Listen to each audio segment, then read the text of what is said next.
Baik, Bapak Ibu sekalian, bicara tentang hidup sehat ya, maka sesuai dengan tema kita tentang hidup sehat secara herbal, atau mungkin bagaimana mengaplikasikan herbal di saat-saat pandemi seperti ini ya. Ya, pandemi kita tahu kondisi yang sebenarnya insya Allah tidak akan lama juga ya. Kita akan sangat yakin bahwa pandemi manapun atau apapun itu pasti akan berakhir. Yang paling penting adalah bagaimana setelah pandemi ya, atau mungkin setelah pandemi keadaan seperti ini kita punya kebiasaan ya yang baik dalam menjaga kesehatan atau tubuh yang Allah amanahkan atau titipkan kepada kita semua ini. Maka sesuai dengan hadis Nabi Shallallahu Alaihi Wasallam ya, tentang niat ya, maka salah satu yang biasa saya sampaikan di awal kajian tentang kesehatan adalah mari kita meluruskan niat, khususnya berkaitan dengan kesehatan, karena jangan sampai kita hanya sekedar hidup sehat mengikuti tren, atau mungkin sekarang lagi tren-trennya herbal gitu ya. Kalau dulu mungkin sabun cuci tangan atau sabun cuci piring itu nggak ada habatus saudanya, sekarang jadi habatus saudanya, seterusnya. Itu bagus-bagus saja menurut saya. Cuman yang paling penting adalah kita harus memahami, atau mungkin kita harus memperbaharui niat kita tentang apa sebenarnya makna hidup sehat yang kita inginkan ya. Maka saya mengajak teman-teman semua berkaitan dengan katakanlah hidup sehat tersebut, maka kita memohon ya, kita meminta pada Allah agar Allah ikhlaskan niat kita hidup sehat tersebut semata-mata karena dalam rangka mengharap ridho Allah Subhanahu wa taala. Ya, dalam rangka apa? Menjaga amanah tubuh ini, dalam rangka menjaga titipan raga kita ini. Jadi apapun yang kita lakukan ya, jadi apapun yang kita lakukan berkaitan dengan hidup sehat tersebut itu menjadi amal atau pahala untuk kita. Ya, ini yang membedakan kita dengan mungkin orang-orang di luar sana yang mungkin di luar Islam mungkin yang mungkin tidak ada niatan di situ, sehingga nanti itu cuma sekedar jadi tren. Maka lagi-lagi saya mengajak teman-teman semua, mari kita memperbaharui niat kita ya, memperbaharui niat kita, karena ini adalah kunci utamanya. Jadi ketika kita mengerjakan atau kita mungkin berperilaku hidup sehat tersebut ya, atau mungkin sudah mulai mengkonsumsi yang bagus-bagus gitu, yang sehat-sehat, yang katakanlah real food ya, bahasa-bahasa kita gitu ya, itu dapat pahala di sana ya, bukan cuma sekedar ikut-ikutan. Nah, ini poin utamanya. Nah, lalu Bapak Ibu sekalian yang saya hormati, ya berkaitan dengan mungkin herbal yang nanti akan jadi pembahasan mungkin di ujung ya, di ujung. Tapi saya akan jelaskan dulu bahwa manusia ya adalah makhluk yang sangat-sangat kompleks ya. Dia makhluk yang sangat-sangat katakanlah paripurna gitu kan. Kita tahu bahwa tubuh kita ini tidak hanya terdiri atas raga saja. Kita dibekali Allah dengan ada ruh di dalam tubuh kita yang bahkan terperangkap ini ya, ada jiwa di situ, ada nafsu di situ ya, ada hati juga di situ, ada iman kita juga di situ. Jadi dia sangat-sangat kompleks. Karena pembahasan kita ya lebih spesifik ke yang bersifat fisik atau raga, maka saya akan coba pilahkan ya yang di luar daripada hal-hal di luar raga ini dulu. Jadi kita akan bahas raga. Nah, teman-teman sekalian, Allah Subhanahu wa taala menjelaskan dalam ayatnya ya, dalam surat Al-Mu'minun ya, yang berbunyi auzubillahi minasyaitonirrajim wa laqad khalaqnal insana min sulalatin min tin, kata Allah. Dan kami ciptakan manusia itu dari segumpal tanah. Jadi tanah yang dikasih air ya, kemudian dibentuk gitu ya.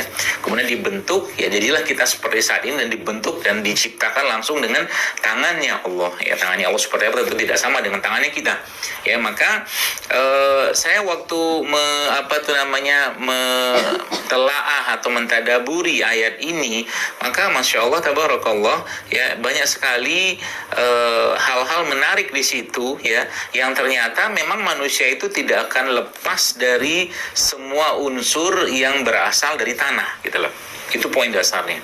Jadi manusia tidak akan bisa lepas dari semua unsur yang berasal dari tanah, karena memang sejatinya tubuh kita diciptakan Allah dari tanah, yang kalau tanah itu nanti kita bongkar lagi, maka kita akan kita akan melihat ya betapa besar keagungan Allah ya, kemahamurahan Allah, kasih sayang Allah, sehingga terciptalah makhluk yang bernama manusia seperti kita ini ya. Nah, Bapak Ibu sekalian jemaah saya hormati, maka di situ dari tanah ya kita sering disebutkan atau mungkin sering mendengar ayat tersebut, dari tanah kita diciptakan dan ke tanah lah nanti kita akan dikembalikan ya, tentunya ketika jasad kita sudah dimatikan Allah ya, sudah waktunya selesai umur kita ya. Nah, maka Bapak Ibu sekalian, konsep ini, konsep tentang tanah ini ya, itu Masya Allah bagi saya pribadi banyak sekali pesan-pesan yang kita bisa tadaburi di sana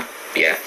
Pertama, ini kita tahu bahwa di dalam tanah itu isinya bukan cuma sekedar tanah, kita lihat ada butiran-butiran tanahnya ya, bukan itu, tapi di dalam tanah itu ada makhluk di situ yang hidup di dalam tanah tadi ya. Kemudian dalam tanah itu ada energi ya, bahkan energi yang menenangkan atau energi yang menetralkan gitu kan. Kita tahu bahwa kalau orang-orang yang bangun gedung-gedung tinggi ya, itu kan ada penangkal petirnya ya, itu biasanya penangkal petirnya itu groundingnya kan di tanah. Gitu ya, groundingnya kan di tanah. Jadi pesan-pesan agama itu bagi kita atau perintah-perintah agama ya, seperti katakanlah sholat, kadang-kadang saya sering katakan seperti kita nge-grounding gitu loh, kita nge-grounding karena kan kepala kita nih kayak antenanya gitu loh. Jadi kayak penangkal petir itu dengan sholat itu ditempelkan ke tanah ya, di tempat kita sujud itu seperti nge-grounding ya, menghilangkan ya mungkin elektron-elektron yang bermasalah lah, mungkin saya tidak paham tentang itu, seperti itulah. Nah, pembahasan pentingnya justru malah yang berkaitan dengan apa yang kita akan bahas ini ya.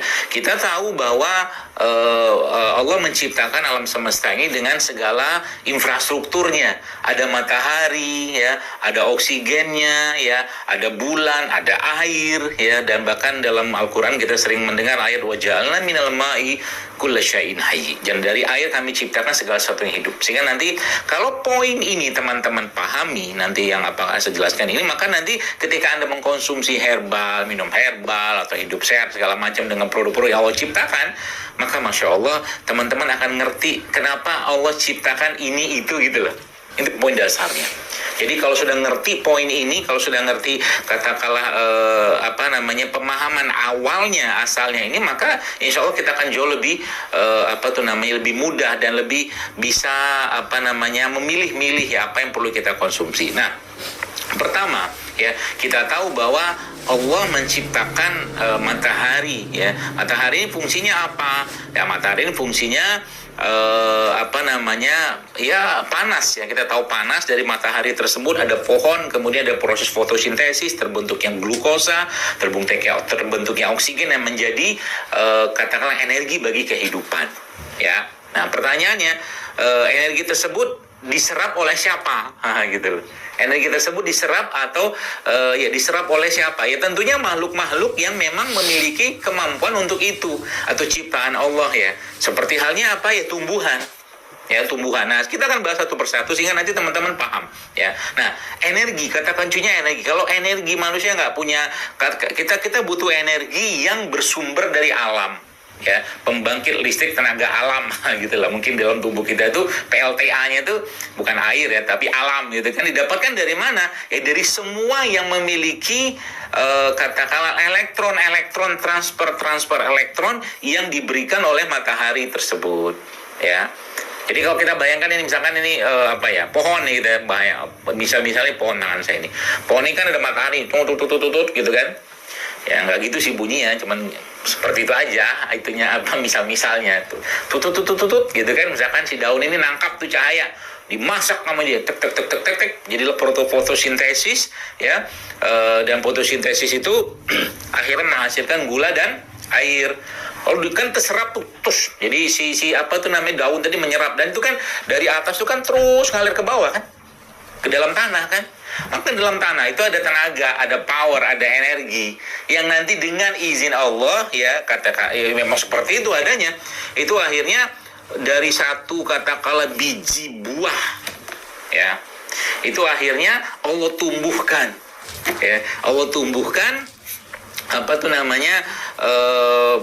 ada buah ya, ada sayur gitu dari matahari tadi salah satunya itu. Nah, contoh begini, saya ambil contoh ini adalah alpukat. Alpukat ini kan, kalau alpukat yang benar kan nanamnya pakai biji. Karena zaman sekarang ada bisa nanam buah nggak pakai biji. Nah, itu kan keren tuh. Nggak keren sih, itu ya nggak benar ya. Jadi nanam buah pakai biji alpukat. Waktu alpukat itu ditanam ya, tuk tuk tuk tuk tuk tuk, kemudian ya, jadi tumbuh dia ya, jadi pohon segala macam, daun segala macam, jadi akhir buah, jadi alpukat seperti ini. Nah, menarik ya memang, dan Allah kemudian menciptakan dia ya, Bapak Ibu sekalian, dalam kulit yang seperti ini, terlindungi bagian luar dalamnya dari kulit ini ya. Wih, warnanya kok berubah? Iya, karena belakang hijau. Oh iya, ini alpukat ya, mohon maaf. Ini karena belakang green screen, jadi alpukatnya berwarna putih ya. Jadi ini bukan alpukat anemia, bukan ya. Kira alpukat anemia, ini warna hijau aslinya. Ya mohon maaf ya. Jadi Bapak Ibu sekalian, jemaah sekalian saya hormati, jadi begini ya, jadi alpukat ini ya Masya Allah, jadi jeruk jadi maunya apa? Sama juga ya? Oh enggak, jeruk. Oh enggak, karena sama hijau. Iya. Maaf. Jadi alpukat ini teman-teman sekalian, akhirnya kan dengan kuasanya Allah, dari biji tadi tumbuh dia kan. Tumbuh jadi pohon, ada batangnya, ada daunnya, kemudian dengan kuasanya Allah akhirnya Masya Allah, tabarakallah, jadilah buah alpukat seperti ini.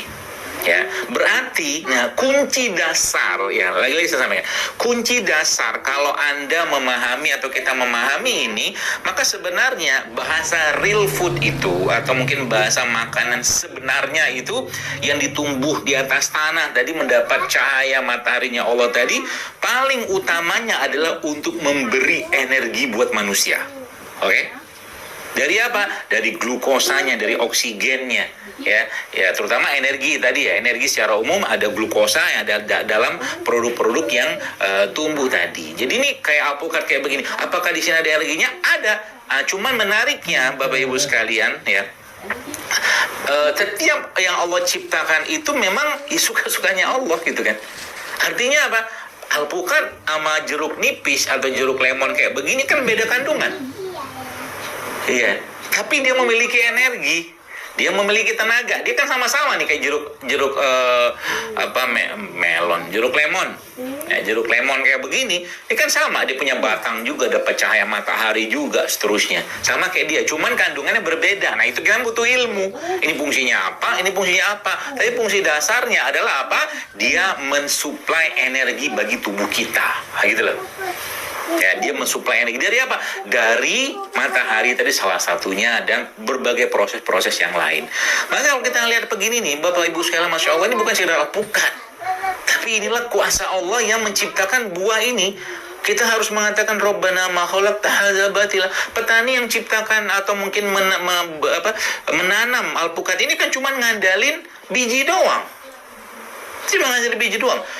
Dicangkul sama dia, masukin tanahnya lagi, kasih pupuk segala macam, dipelihara, siram-siram segala macam. Petaninya kan nggak ada men-setting pakai komputer, nanti bulan sekian jadi batang, nanti bulan sekian jadi daun, nanti bulan sekian jadi buah, kan nggak bisa. Makanya petani itu zakatnya yang lebih besar daripada zakat yang lain. Kenapa? Modal tangan doang. Gitu ya, modal tangan doang. Maksudnya modal tangan apa? Dia gali, dia kemudian kasih tanah, kasih pupuk gitu. Dan Allah yang menumbuhkan semua. Allah yang tumbuhkan akarnya, Allah yang tumbuhkan batangnya, Allah yang tumbuhkan daunnya, Allah yang tumbuhkan buahnya. Allah semua yang punya kerja. Allah yang jadikan dia berwarna coklat. Maka barang-barang kayak begini, Bapak Ibu sekalian, kita kalau boleh saya sarankan selalu memuji Allah. Rabbana ma khalaqta hadza batila subhanaka faqina azaban. Tidak sia-sia ya Allah, Engkau ciptakan ini semua. Dan semua kandungannya sebenarnya kalau kita bicara tentang produk yang Allah ciptakan, sebenarnya sejatinya dia semua bermanfaat. Ya, biji alpukat itu bermanfaat. Ya, cuman kita nggak lazim memakannya. Yang kita lazim makan adalah dagingnya. Ya, nah lalu datanglah ilmu pengetahuan yang menjelaskan bahwa ternyata alpukat itu mengandung protein, dia mengandung lemak yang baik, dia mengandung serat, dia mengandung kalium, mengandung macam-macam lah yang ada pada alpukat tadi. Nah begitu. Jadi kunci utamanya atau mengandung asam amino juga sebagai salah satu unsurnya manusia. Jadi segala kebutuhan, lagi-lagi energi manusia. Jadi kalau kita bicara herbal, kita bicara barang-barang kayak begini ya, yang ini aja lebih gampang. Ya. Ini sekali lagi ini alpukat ya, ini alpukat. alpukat yang dikasih bedak.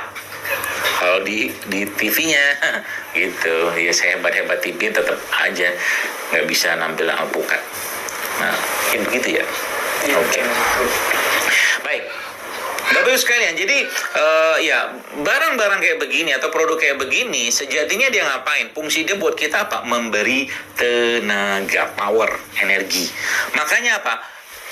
Semakin banyak manusia itu, nih kata kuncinya, mengkonsumsi produk yang Allah ciptakan dari tanah, mendapat cahaya mataharinya Allah, ya, dan sesuai katakanlah dengan SOP-nya Allah, maka semakin bertenaga atau semakin manusia itu bisa menjalani kehidupan dengan baik. Jadi kayak sekarang itu kita disebutnya ada namanya makanan mati gitu kan. Makanan mati itu contohnya apa? Banyak Pak, Bu. Banyak. Itu pinggir-pinggir jalan itu kan, yang makanan-makanan sudah olahan gitu kan, yang subhanallah ya, atau mungkin kayak apa ya sosis, nugget, donat gitu. Itu makanan halal nggak halal? Cuma mati dia. Kalau bahasa dokter Hiromisinya tuh makanan mati. Kenapa?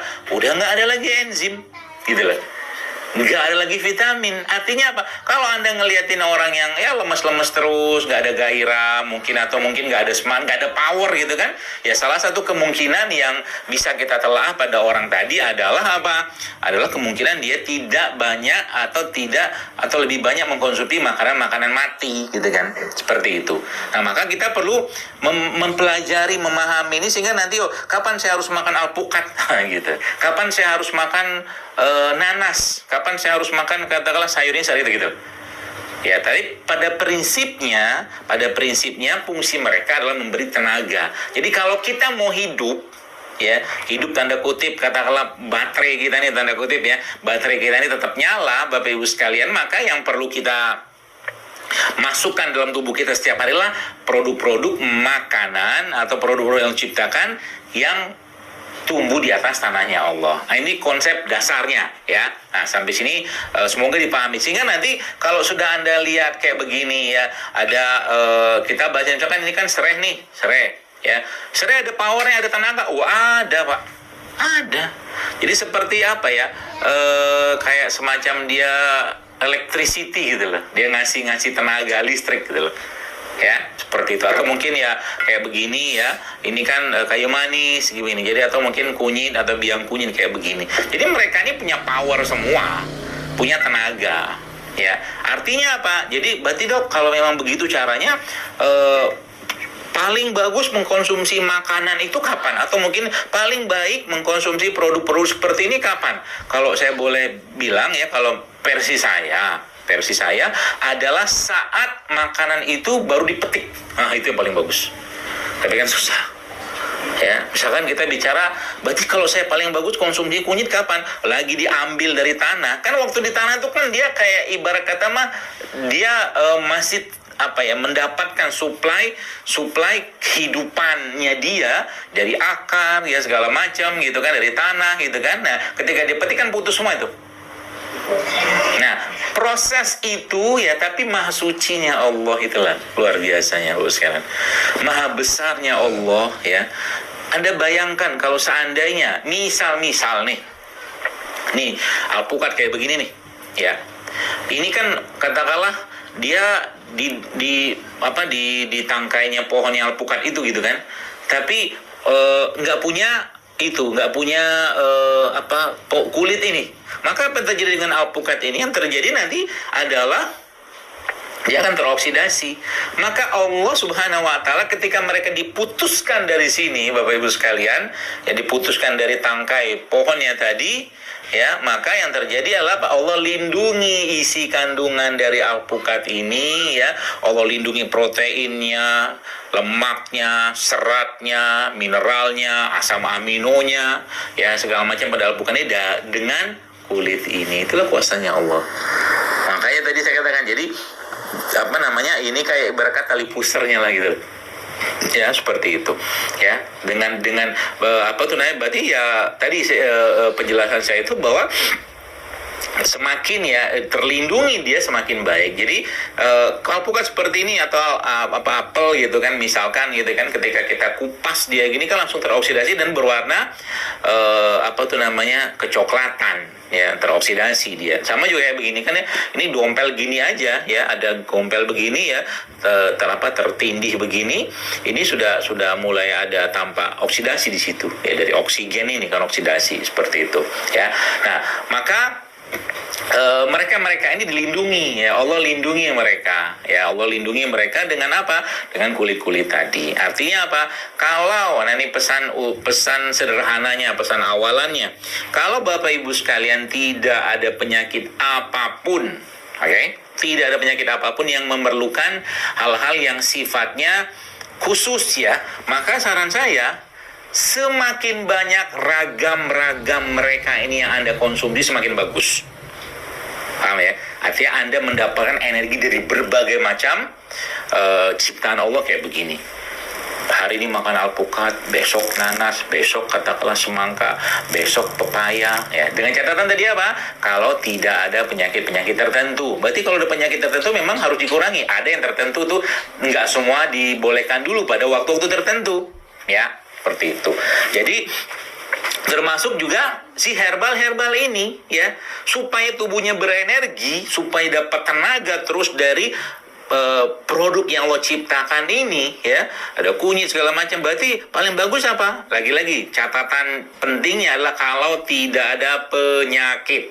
Maka hari ini minum kunyit, besok minum kayu manis misalkan, besok minum serai, besok minum ketumbar, besok katakanlah lada hitam boleh diminum nggak? Boleh, tapi campur sama yang lain. Contoh mungkin nanti bikin kunyit, nanti campur sama lada hitam.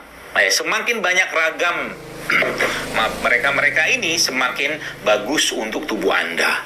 Semakin berenergi tubuh Anda, semakin bertenaga tubuh Anda. Itu kata kuncinya. Kenapa? Ya karena dari mereka adalah tenaga-tenaga itu kita bisa dapatkan. Baru nanti kita akan bahas ya, sebenarnya apa sih yang membuat mereka ini bermanfaat, atau mungkin apa yang membuat mereka ini bisa dijadikan solusi atau sarana atau wasilah kita untuk hidup sehat. Nah, itu nanti akan jelaskan. Ya, nah itu pesan utamanya dulu ya tentang energi tadi. Nah, lalu Bapak Ibu sekalian ya, dalam mereka ini akhirnya ya juga bukan akhirnya, Allah tanamkan atau Allah benamkan atau Allah ciptakan juga apa-apa yang menjadi kebutuhan tubuh manusia. Oke? Nah, contoh begini.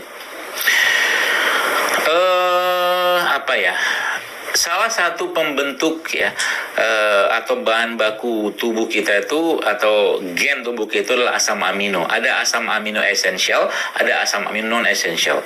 Ada asam amino bisa dibuat oleh tubuh kita, ada yang tidak bisa. Yang tidak bisa itu kita dapatkan dari mana? Dari alam, dari asupan luar. Contoh kayak misalkan contoh asam amino apa? Wah, banyak.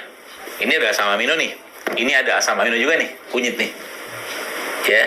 Jadi mereka itu, apa fungsi bahan baku asam amino? Kayak misalkan gini lah, kita naik mobilnya sudah disiapkan untuk diisi bensin ya, atau motor gitu ya.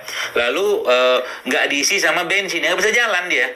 Nah, asam amino itu kayak begitulah. Jadi dia kayak bahan baku ya, bahan baku yang diperlukan untuk membuat gen ini bisa bekerja secara baik. Jadi kalau kita sekarang mungkin ngelihat kenapa banyak penyakit-penyakit yang dulunya nggak ada, sekarang itu ada, ya salah satunya kenapa?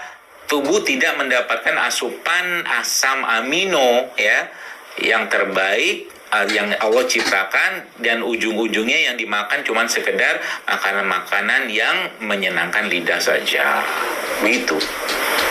Ya. Orang Jawa Barat ya orang Sunda lah secara umum ya. Setahu saya ya, saya tiba-tiba teringat tuh.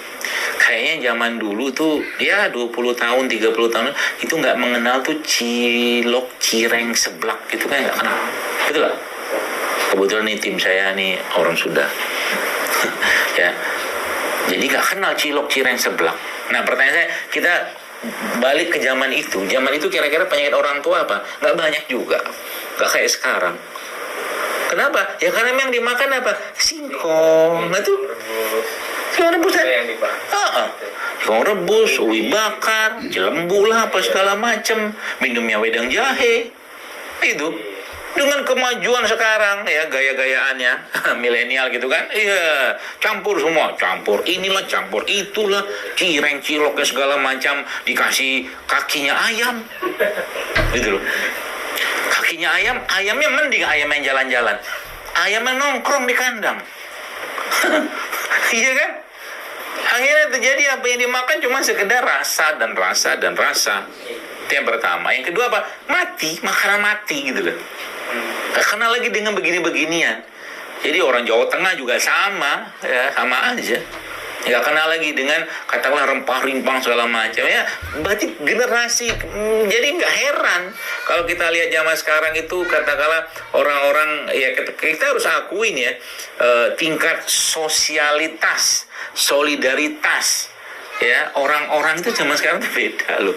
Dan itu juga terkait dengan makanan salah satunya kalau kita mau teliti tentang itu. Ya kenapa? Ya karena memang karena makanan yang sifatnya memberikan tenaga atau power kayak saya jelaskan tadi itu udah jarang dimakan lagi oleh mereka. Ya datang pergi kantor misalkan ya, balik-balik katakanlah lapar, beli gorengan. Zaman dulu nggak ada gorengan loh, karena tepung susah. Sekarang tepung impor. Betul ya? Tepung impor. Oh, udah pakai tepung, ya dikasih micin, dikasih garam, digoreng pakai minyak, gitu kan? Halal nggak? Halal kan gorengan? Halal. Cuman apa yang mau didapat dari itu kalau cuma sekedar lidah doang yang disenang-senangin gitu loh. Nah, zaman dulu kan nggak gitu orangnya, ya. Ya mereka makan singkong rebus, ubi rebus. Maka bagi Anda yang kerja mungkin di BKI ini misalkan ya, titip sama istri, tolong saya dibawain cemilan gitu loh. Bisa kan dari rumah, jagung rebus kek, apa kek gitu loh.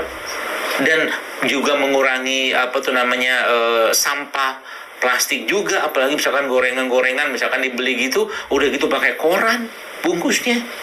Udah gitu, kan koran tuh subhanallah. Karena saya kesel ya, nggak boleh sih kesel, gemes ya, gitu aja. Itu masya Allah biasanya itu tinta itu loh, yang dipakai buat bikin koran itu kan logam bukan barang berbahaya, nggak cocok untuk masuk tubuh. Ketika kena minyak itu kan lengket. Itu nggak heran zaman sekarang itu salah satunya. Ya sangat banyak ya kita lihat insidensi penyakit kanker. Wah nggak heran saya. Uang dimakan sampah semua, gitu loh. Ini sekarang kayak begini nih ya. Ini saya sedikit lah ya, nabok-nabokin sedikit lah ya. Kayak sekarang begini. Sekarang kan marak di mana-mana minuman-minuman milenial. Oke? Sana sini kedai. Katakanlah tempat-tempat. Woi, masya Allah saya katakan. Saya tidak mendoakan.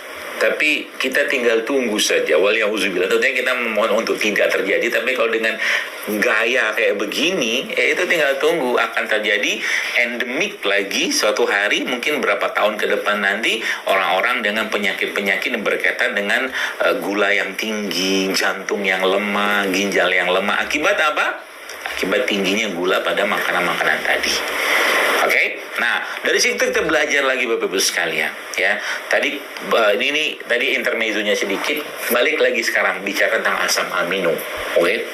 Asam amino. Tadi kan saya bahas tentang asam amino. Lalu asam amino yang dimaksud tadi itu di mana Allah ciptakan? Di sebagian besar mereka ini ada asam amino semua. Tapi yang menariknya ada salah satu sumber asam amino yang paling baik sebenarnya. Anda bayangkan ini pohon. Ya, pohon ini kan ini anggap aja pohon ya. Pohon ini Bapak Ibu sekalian ya, dia menyerap sumber dari tanah, oke? Segala macam lalu jadilah bunga atau buah di sini. Lalu sebelum dia jadi buah itu ya, kan jadi bunga tuh. Nah, bunganya itu ya diperintahkan untuk diambil sarinya. Maka datanglah makhluk yang mengambil sarinya bunga tadi itu. Yang makhluk tersebut bernama lebah. Oke? Maka diambil sama dia sarinya, bawa pergi ke dia punya sarang. Kan itu diputar-putar sama dia itu, katanya begitu. Nektar tadi itu, saripati bunga tadi itu diolah sama dia dan jadilah namanya produknya madu. Masya Allah kan? Jadi madu itu isinya apa? Madu itu isinya asam amino. Jadi madu itu bahasa lain apa? Dia mengandung saripatinya manusia. itu pelajaran di situ. Jadi madu itu mengandung saripatinya manusia. Kenapa? Jelaslah orang di atas. Dia di bunganya kan. Jadi kalau kita bicara pohon itu kan semua bagian pohon itu kan bermanfaat.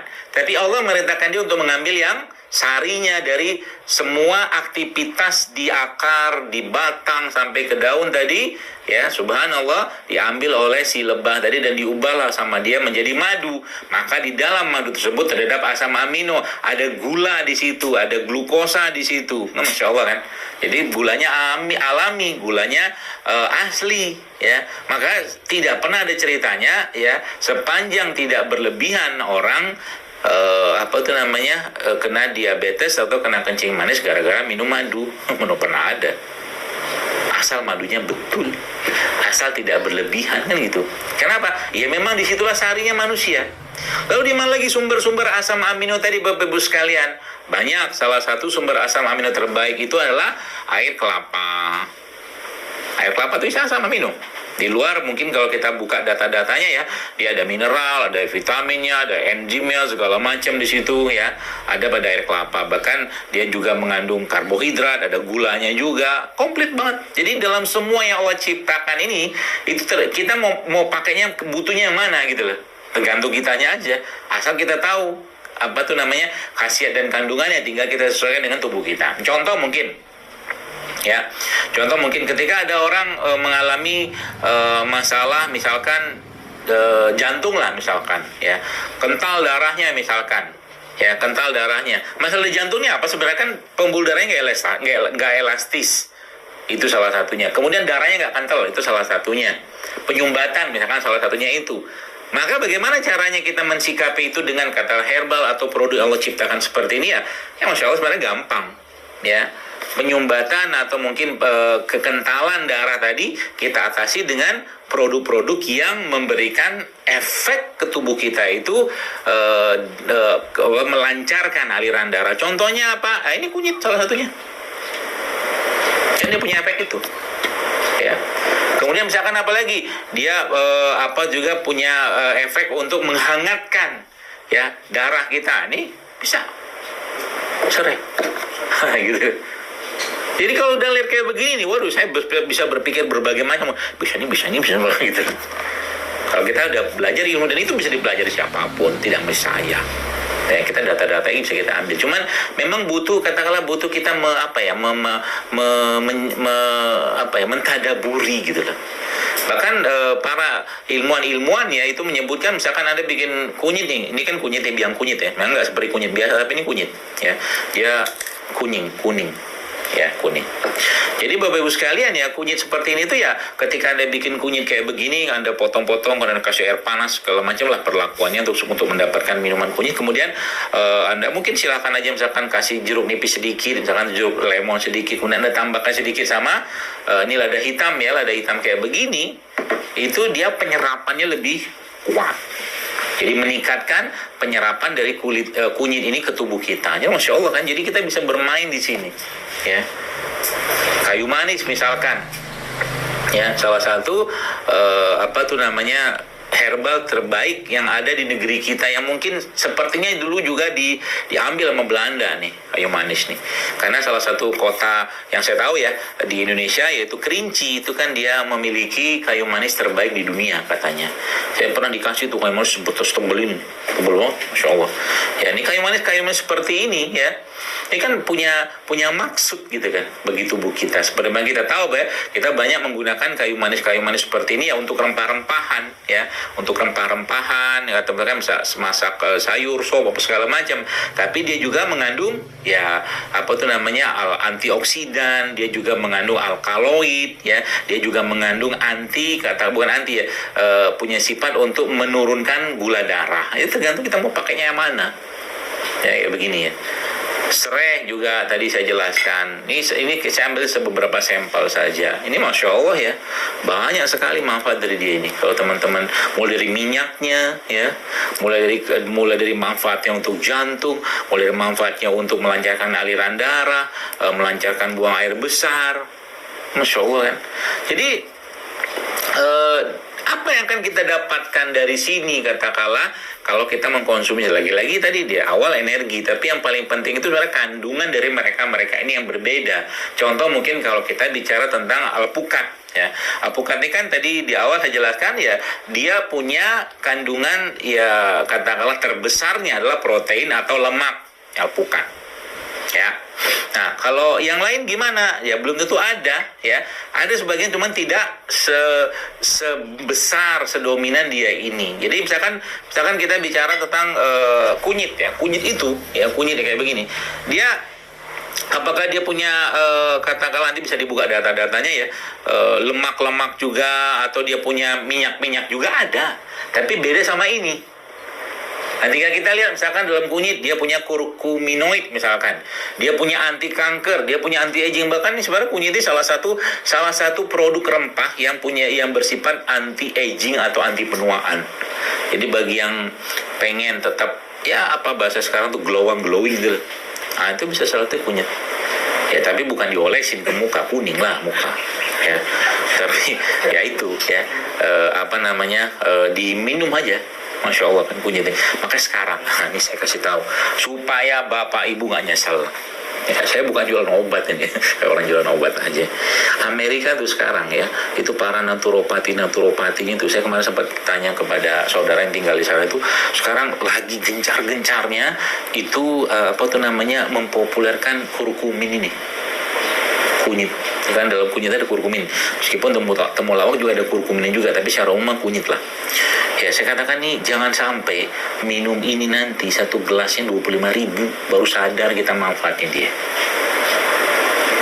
Jadi sekarang kan orang lebih bangga tuh beli minuman apalah tuh, minuman milenial gitu kan, goceng gitu kan, ada 7.000 juga dapat gitu kan. Tapi nanti ya tinggal tuh rutinkan saja minum itu, insya Allah nanti diabetes sudah menunggu lah gitu loh, bahasa saya gitu loh. Ya. Rutinkan saja, nanti ya bersiaplah dengan penyakit berat. Jadi umur 20 tahun keropos, umur 30 tahun sudah masalah di ginjal, masalah di pankreas, rutinkan saja. Kalau nggak sadar kan sayang. Saya katakan tadi, jadi minum-minum kayak begini itu bukan gaya-gayaan. Bagi kita mah bagian dari semangat kita menjaga tubuh gitu loh. Jadi harusnya saya katakan kita tuh lebih bangga ya, saya lebih bangga minum kunyit daripada minum misalkan minuman kemasan lah, sebut mereknya apa. Jadi kalau tanya, berarti kalau dokter supaya saya dapat minuman isotonik terbaik di dunia apa? Woish, saya katakan Masya Allah itu air kelapa. Air kelapa itu kan minuman isotonik terbaik di dunia. Mau kelapa muda, mau kelapa tua, mau kelapa hijau, kelapa apa lagi tuh, terserah lah. Minum aja air kelapa. Kadang-kadang saya katakan, ya Allah itu abang air kelapa itu kan, ya Allah kalau dia tahu tuh manfaat air kelapa itu dijual mahal itu. Air kelapa tua itu juga masih banyak manfaatnya itu. Kadang-kadang orang kan 1.000 aja dikasih seabrek-abrek. Kelapa tua itu kan diambil santan nih. Kadang-kadang saya katakan, ya Allah ini manusia gitu ya. Kalau kita belum tahu aja, belum berilmu, jadi akhirnya apa? Buang-buang santannya. Santan tuh bagus, kelapa tuh bagus, santannya bagus ya. Tapi ketika dipanaskan rusak dia. Maka saya katakan ya, kalau yang suka kopi, daripada kopinya Anda pakai dairy ya, produk-produk susu ya dari sapi yang tidak ketemu matahari, jarang ketemu sama temennya, jarang ngobrol sama temennya, jarang nginjak rumput, udah pakai kelapa santan aja. Kopi campur santan, enak kok, bisa dibikin tuh, gitu loh. Seperti itu, dan jauh lebih sehat.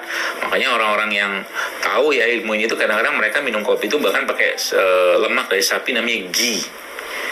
Nah, jadi lemak dari sapi campur sama ghee itu, biar kopinya strong, kuat, kasih tenaga. Karena lemak tuh bagus. Jadi santan kan sih lemak. Nah, itu ya seperti itu. Nah, jadi Bapak Ibu sekalian sampai jam berapa ya?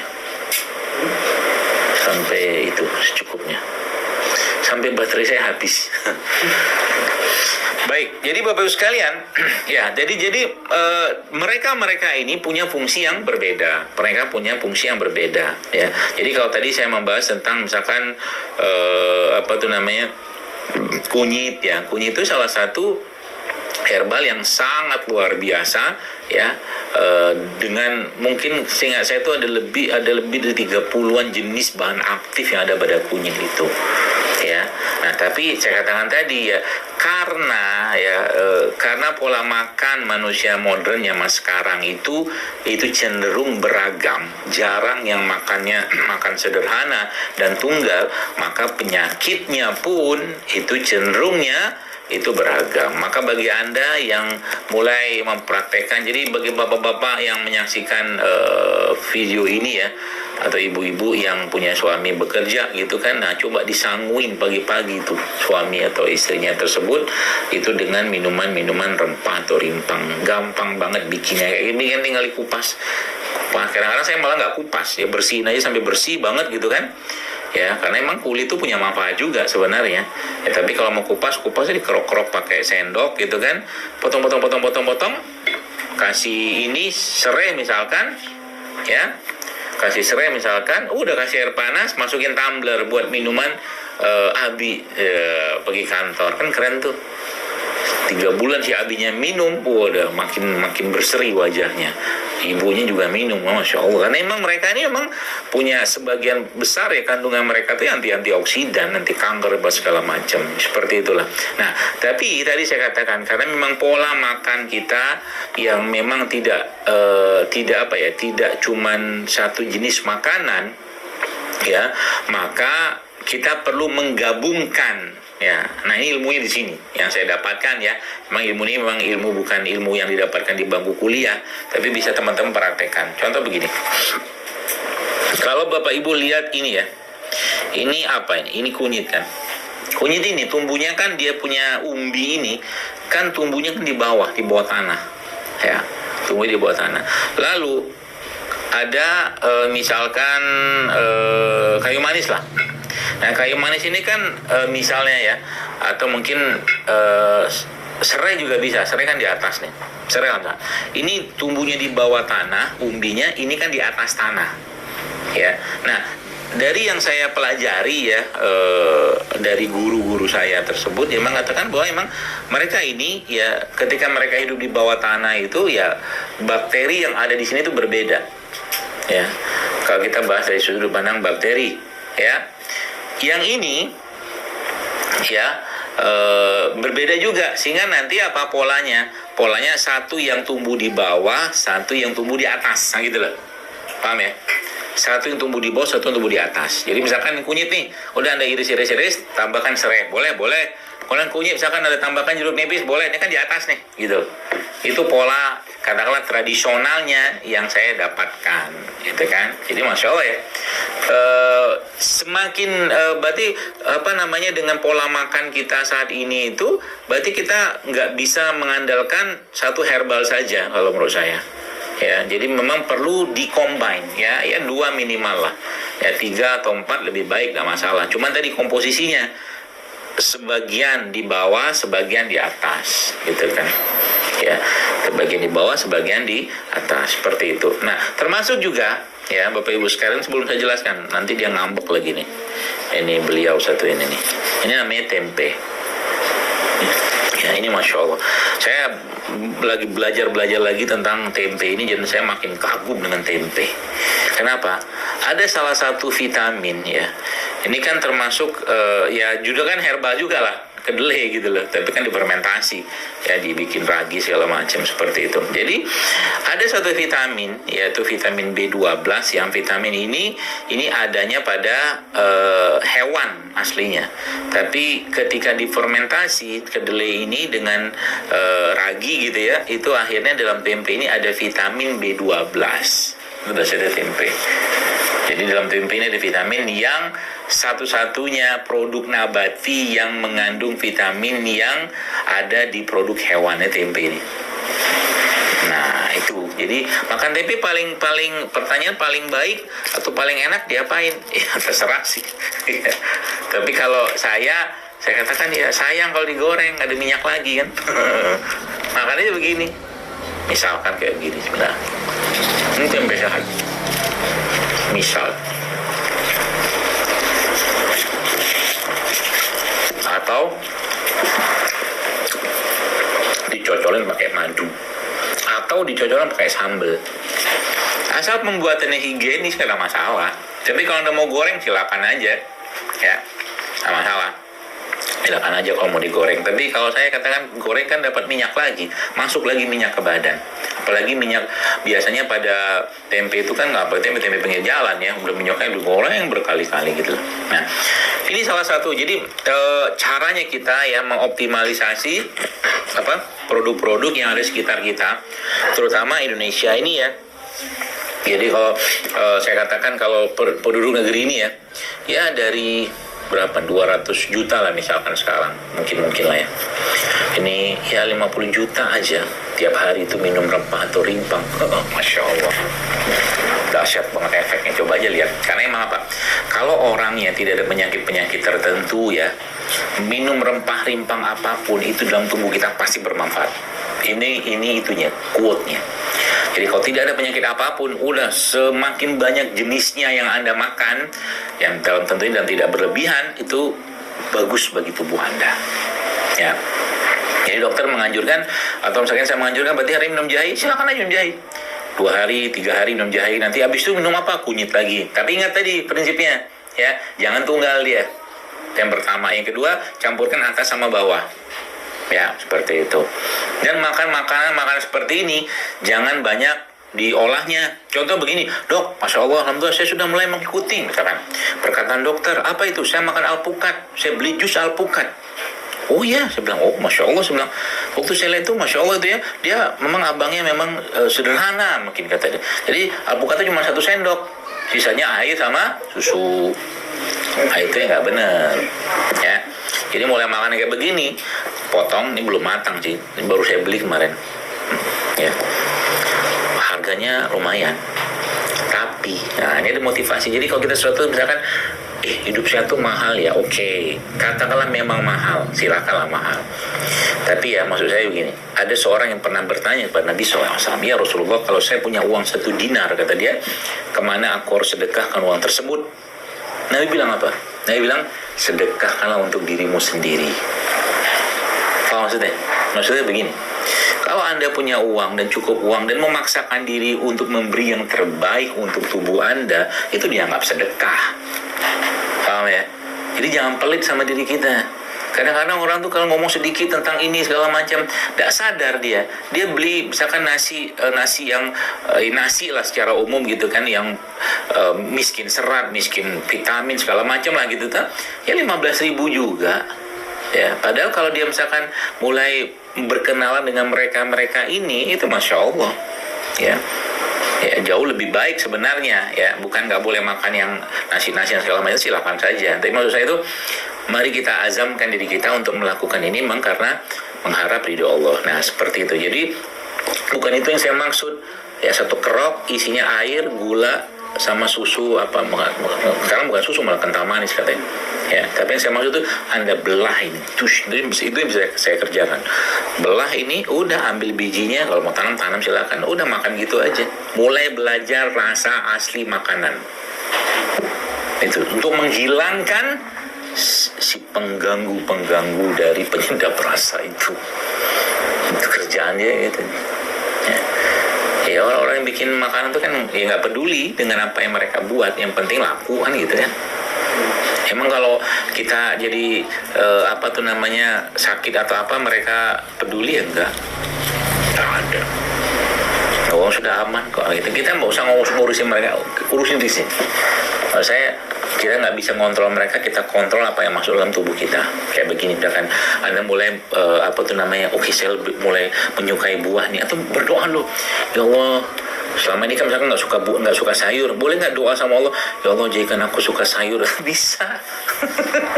Karena selama ini nggak suka madu, minta sama Allah, kan doa apa saja boleh. Misalkan nggak suka rempah-rimpang segala macam yang jelas-jelas ini sehat, minta sama Allah, ya Allah jadikan aku suka dengan rempah-rempahan, rimpang-rimpangan ya Allah. Atau minimal kalau nggak diminum dalam bentuk minuman, dalam lauk kan juga bisa. Pindang itu misalkan, pindang itu kan banyak sekali bumbunya. Ada kunyit, ada jahe, ada serai, ada macam-macam lah, saya lupa itu. Atau mungkin kari, tapi nggak pakai santan. Itu kan Masya Allah tuh, ya manfaat sekali buat tubuh kita. Nah ya seperti itu ya teman-teman sekalian. Jadi mulai dibiasakan, paling penting adalah kebiasaan. Dan memang dalam ilmu pengobatan ya, dalam ilmu pengobatan itu kalau kita mengobati penyakit, kita nggak usah bicara herbal dulu sebenarnya. Kita bicara makanan dulu. Ya, herbal itu yang akan sangat terbantu ketika makanannya bener gitu. Ya, benerin dulu makanannya baru bicara herbal. Ya, seperti itu ya. Nah, jadi termasuk juga apa yang saya sampaikan tadi, mudah-mudahan bisa dipraktekkan ya di lingkungan Anda. Mungkin kalau bisa mah di kantor DKI dibikin tuh dispenser yang isinya rempah-rimpang. Murah meriah kok sebenarnya. Ibarat kata mah 1 bulan dianggarin 2 juta aja udah berlimpah-limpah itu rempah-rimpang itu. Tiap hari dibikin. Hari ini apa, besok apa, itu apa. Kan keren tuh akhirnya. Dispensernya bukan cuma sekedar dispenser air putih biasa, tapi air putih plus-plus. Jadi akhirnya apa? Tanpa sadar sehat berjamaah. Gitu kan? Nanti para kuningers itu tiba-tiba reunian. Kuningers itu maksudnya yang suka potong kunyit telur, kan tangannya kuning. Kuningers. Belum punya juga pagi-pagi. Oh iya, kunyit itu obat kuat sebenarnya. Bukan obat emang dia buat vitalitas, Masya Allah luar biasa kunyit ya. Dan dia buat juga, saya nggak bongkar-bongkar semua, nanti ketahuan, repot. Nanti anda pengen banget jadi minumnya, repot kan. Kasih tahu aja, salah satu penduduk yang terbanyak di dunia itu adalah India. Apa yang dimakan orang India? Orang India itu makan masalah tuh bahasa India, setahu saya isinya tuh, kalau mungkin bahasa kita tuh bumbu, salah satunya kunyit. Maka di India itu ada seorang dokter pernah saya baca tulisan dia tuh, angka demensia atau pikun itu rendah sekali di sana, karena salah satunya ternyata kunyit ini adalah punya efek untuk mencegah kepikunan. Nah, kalau saya bongkar semua nanti ketahuan, jangan deh, dikit-dikit kita bahas ya.